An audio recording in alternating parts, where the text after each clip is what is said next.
India has unveiled its most ambitious defense upgrade since independence. A 15-year roadmap, reportedly, that promises to transform the Army, the Navy and the Air Force. It envisions adding to its arsenal nuclear warships, hypersonic missiles and artificial intelligence weapons. And the plan comes just months after the Pahalgam terror attack and Operation Sindoor and signals a massive shift. Billions of dollars are to be invested to strengthen India's military for the next generation of warfare. The roadmap provides a blueprint for over 200 weapon systems and technologies that will be taken up by the defense industry on research and development priorities, so that indigenous innovation and self-reliance in defense take center stage. The Indian Defense Ministry's plan is basically putting emphasis on adapting to the evolving nature of warfare, with a strong push towards multi-domain operations spanning land, sea, air, space, cyber realms. Prime Minister Modi has also highlighted the Sudarshan Chakra mission within this plan to target the development of an indigenous aerial defense system by 2035. Let's start off with the Army. It stands to gain significantly from the plan. Its modernization includes inducting over 1,800 main battle tanks, 400 light tanks, hundreds of drones, precision artillery systems, a decisive move towards networked, automated ground warfare, all tailored for diverse terrain, reportedly. Like the remote, treacherous mountain regions of the Himalayas, Ladakh, the upgrades will create networked and automated ground forces capable of precision operations in challenging environments. And then there are the naval priorities. For the Navy, a third aircraft carrier expected to be nuclear-powered, 10 next-generation destroyers, new landing platform docks, and for the first time, Indian-made fighters taking off from Indian decks. The plan is to expand India's blue water capabilities with a strong emphasis on nuclear propulsion and carrier-based operations. It will strengthen India's maritime security and power projection in the Indo-Pacific region. The vision for the Indian Air Force includes stratospheric airships, combat drones, laser weapons, directed energy systems. There will be tools designed to not only dominate the skies, but also to protect against swarms and electronic attacks. And then there are the technologies of the future. At the heart of the 15-year roadmap, reportedly, is the push to integrate disruptive weapons. India has plans to deploy at least 500 hypersonic missiles with the speed to outrun interceptors.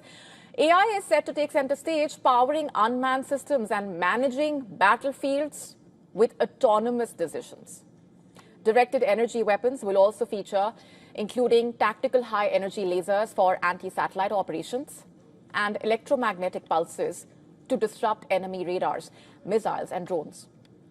Perhaps most importantly, bordered by China and Pakistan, both nuclear rivals, India is also cutting dependence on foreign suppliers, leaning instead on homegrown defense giants like HAL, while expanding partnerships with private industry. What's the bigger picture then?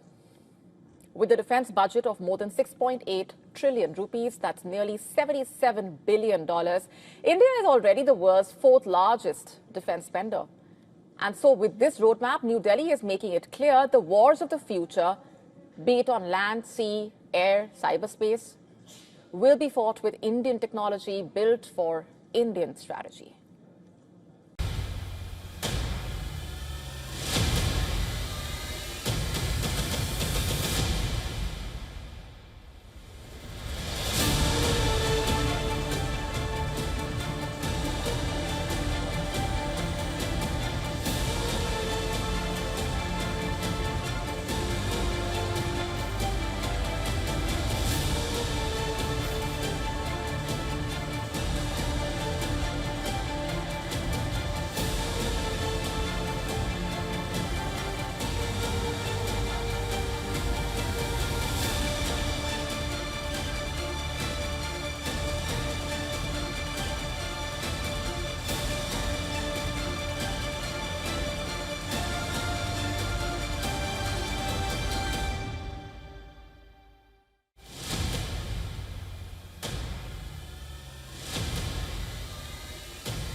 A new brutal game unfolding on Ukraine's front lines where drone pilots are hunting Russians not just for survival but for points. Kiev's military now rewarding confirmed kills with digital bonuses, turning the killing fields into a blood-soaked leaderboard in a way.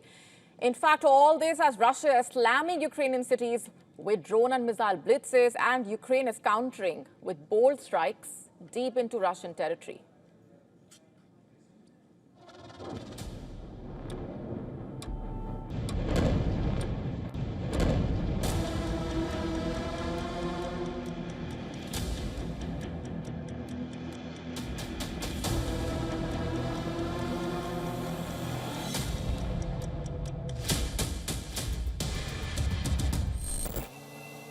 A pulse-pounding revolution in warfare. Ukrainian drone pilots are now rewarded with points for every enemy hit. 2 points for a dead Russian infantryman, 5 points for destroying a tank. Welcome to Ukraine's gamified battlefield, where kills convert to credits and death becomes currency.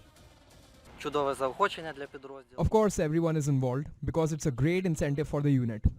Everyone is motivated, and now we have also made it so that you get the most points for enemy infantry. Accordingly, everyone is motivated to destroy manpower first and foremost.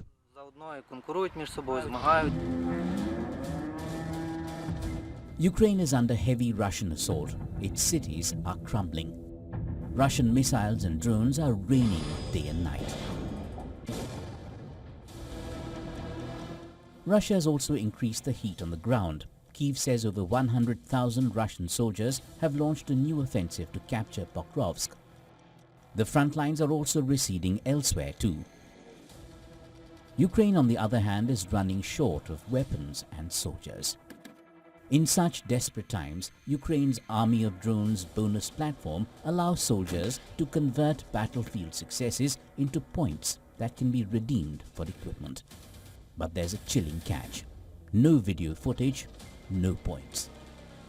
Drone operators must film their kills to cash in.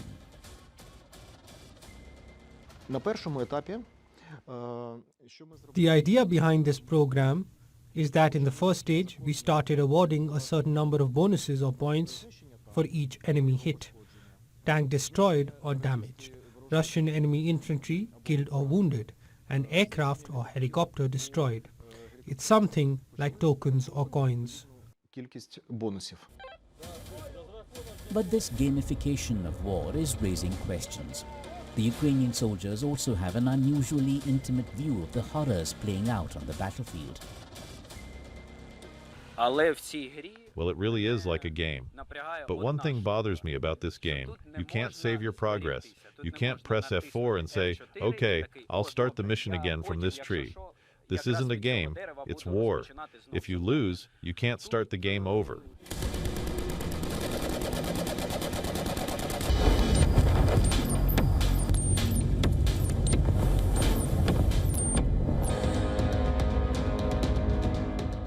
Russia pounds Ukraine with unrelenting fury. In the last week alone, the Kremlin launched over 2,000 drones and more than 100 missiles, torching power grids, homes and rail lines.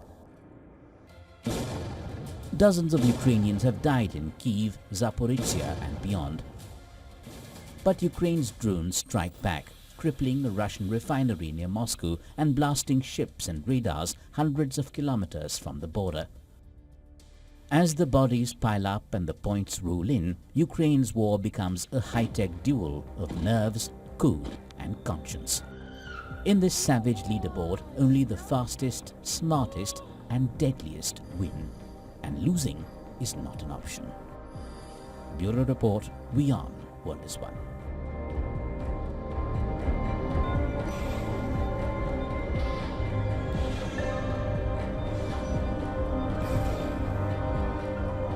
Shifting focus now to Thailand, where days after the country's constitutional court ousted the Prime Minister, Shinawatra, the Thai Parliament has confirmed the right-wing tycoon Anutin Charnvirakul as the country's next Prime Minister.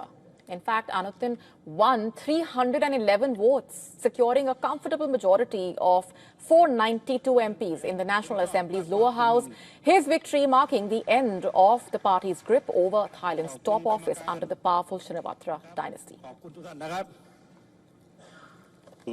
แต่งตั้งผู้เป็นนายกรัฐมนตรีแล้วท่านประกรณ์วุฒิเห็นยก 58-year-old Anutin has previously served as the Deputy Prime Minister, Interior Minister, Health Minister of Thailand, a construction magnate and a staunch royalist. He shot to fame globally when he delivered on a promise to legalize cannabis in the year 2022. In fact, Anutin and other Thai health officials were seen dancing ahead of a news conference in 2019 to unveil the first batch of cannabis oil for hospital distribution, which became a huge viral hit in the country.